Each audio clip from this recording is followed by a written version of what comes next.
بسم اللہ الرحمن الرحیم۔ حدیث نبوی صلی اللہ علیہ وآلہ وسلم۔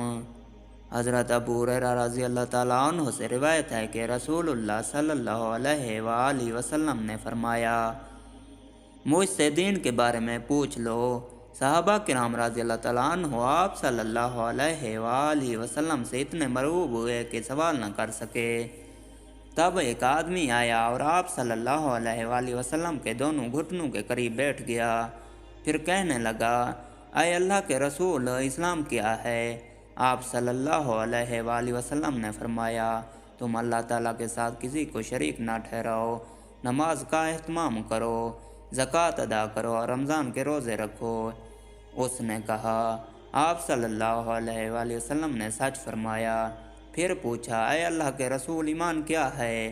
آپ صلی اللہ علیہ وآلہ وسلم نے فرمایا، یہ کہ تم اللہ، اس کے فرشتوں، اس کی کتاب، قیامت کے روز، اس سے ملاقات اور اس کے رسولوں پر ایمان لاؤ، مرنے کے بعد اٹھنے پر ایمان لاؤ اور ہر امر کی تقدیر پر ایمان لاؤ۔ اس نے کہا، آپ نے درست فرمایا۔ پھر کہنے لگا، اے اللہ کے رسول، احسان کیا ہے؟ آپ صلی اللہ علیہ وآلہ وسلم نے فرمایا، تم اللہ تعالیٰ سے اس طرح ڈرو گویا تم اسے دیکھ رہے ہو، پھر اگر تم اسے نہیں دیکھ رہے تو وہ یقیناً تمہیں دیکھ رہا ہے۔ اس نے کہا، آپ نے صحیح فرمایا۔ پھر پوچھا، اے اللہ کے رسول، قیامت کب ہوگی؟ آپ نے جواب دیا، جس سے قیامت کے بارے میں پوچھا جا رہا ہے وہ پوچھنے والے سے زیادہ نہیں جانتا۔ میں تمہیں اس کی علامات بتائے دیتا ہوں۔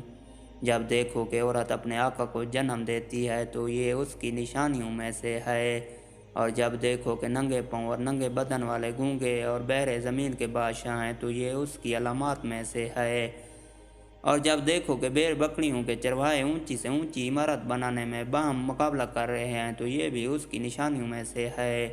یہ قیامت کا وقوع غیب کی ان 5 چیزوں میں سے ہے جن کو اللہ تعالیٰ کے سوا کوئی نہیں جانتا۔